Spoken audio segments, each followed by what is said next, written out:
Instead of the D or the R, it should be an A. It should be Americans first. And I hope we can get back to that at some point. Agreed. Now let's shift gears to not such a fun topic, but you're not afraid to shy away from any topic here. So what we're going to talk about now, and this was, a lot of folks have come up to you, they've come up to me, they've come up to a lot of people in the city where if you're standing out in front of a supermarket, they're asking you to sign a petition. They haven't come up to me, just for the record. That's right. They've come to me several times, and I've had conversations with people that are misinformed at best when it comes to the issue about the raise, your raise. So, which, by the way, you don't have right now. So you haven't had a raise in, 12 years? It's going on 12. So just a clarification on that, Mark. We did a study. We had an outside company do a study, look at, the value of what this job is, not just in comparison to other mayors, but look at what city managers get, what town managers get, what CEOs get in private companies, what a lot of nonprofit heads get. I mean, when you look at it, and I don't want to just say about me, but I would think that from my perspective, and certainly we're entitled to opinions, every mayor is underpaid, Mark. Every mayor.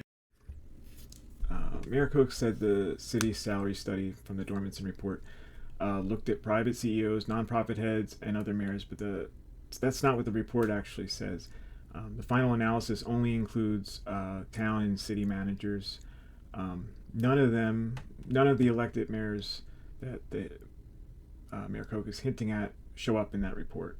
So while it sounds like they cast a wide net, different positions, they end up just using the roles that make the strongest case for a raise, leaving out more relevant comparisons. So I consider that cherry picking.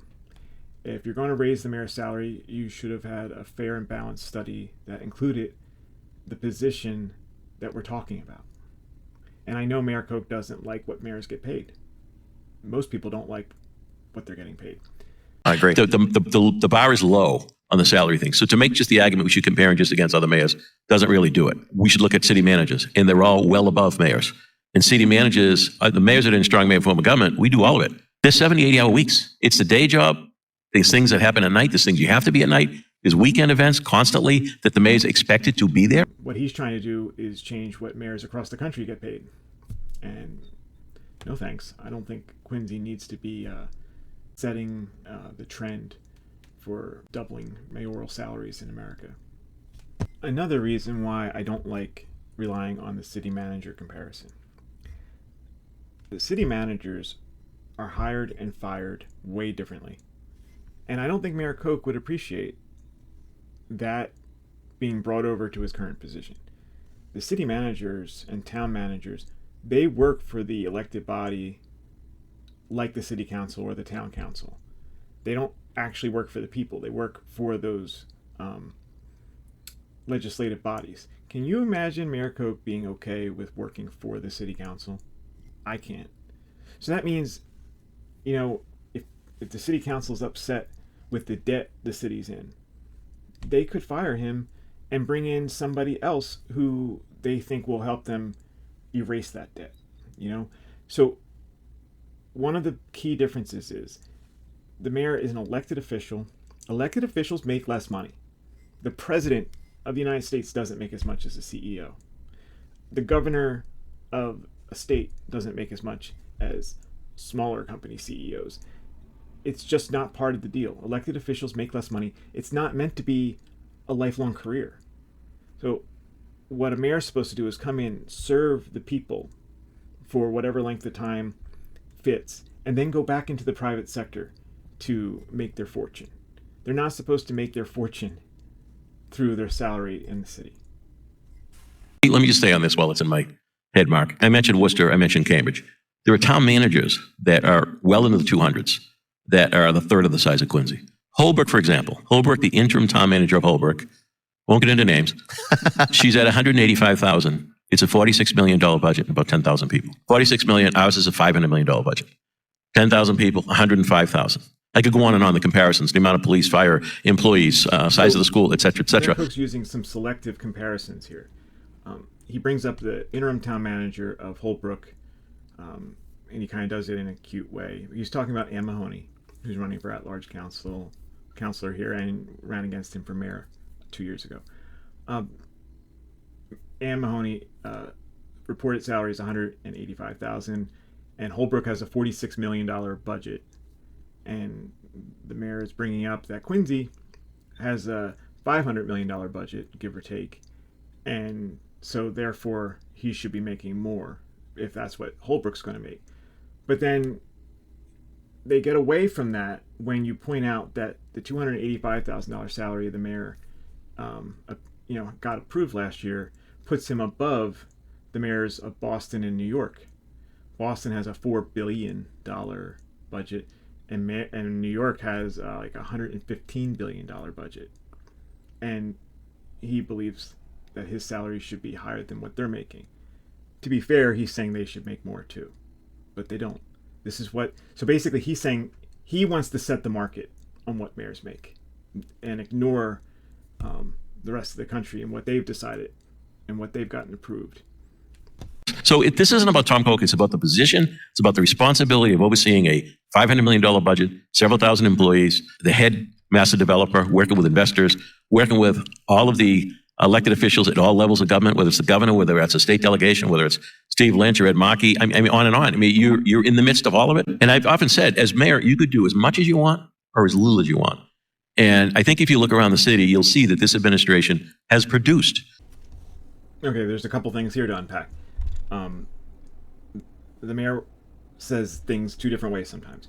So he wants to say this isn't about Tom Koch. This is about the position and all the things the position has to do. But then he follows up with, and as mayor, you can do as much or as little as you want to do. And then he follows up with, and if you look around, I've done a lot. So he's trying to say it's not about me. It's about how hard this position is and how much work this position is. Strong mayor, you're ceremonial, but you're also day-to-day operations, etc. But then he goes on to say, but the next person who comes in here might not do as much as I have. And then he says, and look around at all I've done, like all this administration has produced. So this is all over the place. So that's a good point, that it's about the position.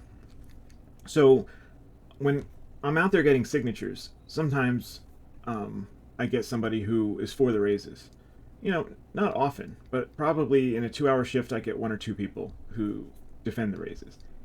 And then I ask them, well, would you be okay with this raise if Ann Mahoney had won the last election? And they almost always say, well, no, because look at all the stuff the mayor's done, And then I say, but see, that's the thing. You're talking about rewarding the mayor for doing what you perceive as a good job. And what we're talking about is setting the salary for this position the way it's supposed to be set.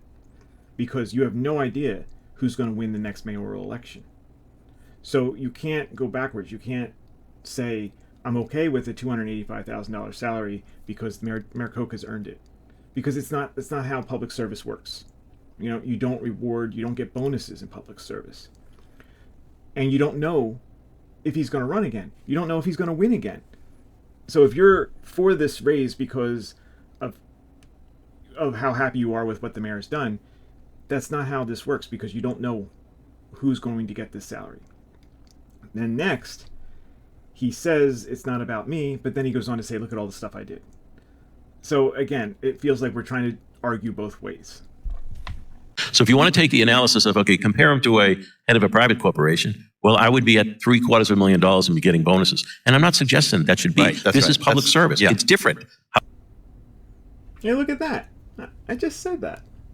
It's like when you're watching sports and you say something before the announcer. I would venture to say that, and you don't have to say this, I'm saying this, that the people that are behind the initiative here do not like you. That's a fact. I would agree. I think that's the case on most issues. I'm sure most of them have never voted for me. But back to your other point. So, see, this is disappointing because up until now we're having a real discussion, but now it's going to be the people that are behind this just don't like you. That's a fact, and that's true on most issues. So, first of all, you're shutting down real discussion now because you're making it about personality and irrelevant, assumptions. Because you're basically saying if they don't agree with me, they must not like me. That's how sure the mayor is about his own rightness. That it can't be about what the mayor should or shouldn't make. And it can't be about, the separation of church and state and and how things are procured, and accountability and transparency. It can't be any of those things. It's got to be, you just don't like me. That's disappointing, and it's not right, because a lot of the people that I've been working with on this petition do like the mayor, and a lot of them have voted for the mayor several times, and that's a fact. We have a democratic republic. We have a mayor council form of government here in Quincy. Yes. We had a very public process. I get sick and tired of this baloney about transparency. There were public meetings. There was a presentation of the facts from the outside company. It was deliberated on, and the city council, in their role under the law, voted on the raise package for the mayor and for the city council. Good to hear. And then there were I'm actually glad the mayor used the phrase public meetings, because his own chief of staff told the Boston Globe that there were multiple public hearings on this raise. That's just not true. The people of Quincy were never allowed to speak. We sat through those meetings with our mouths metaphorically gagged while a decision was made about us without us. The mayor is trying to redefine how mayoral salaries are set, maybe in the country, but at least statewide, and yet he doesn't think the public deserves a chance to speak on it. A 79% raise was introduced, debated, and passed without a single public comment.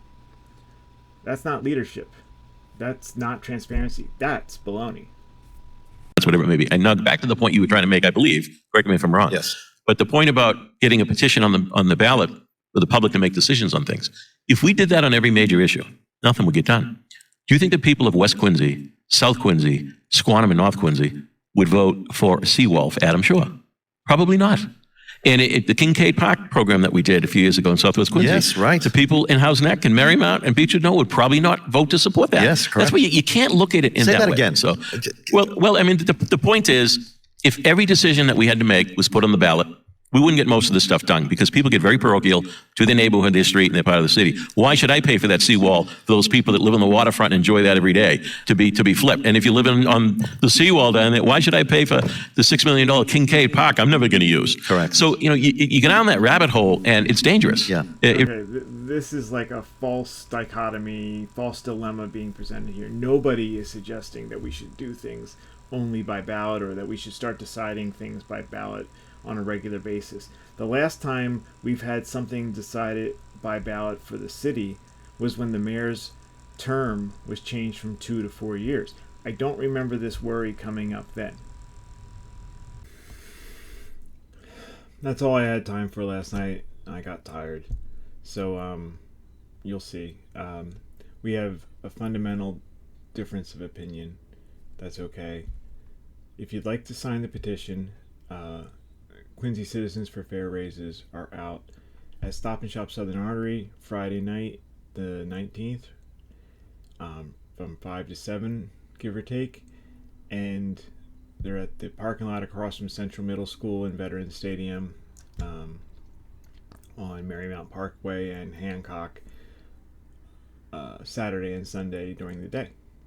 Thanks for watching.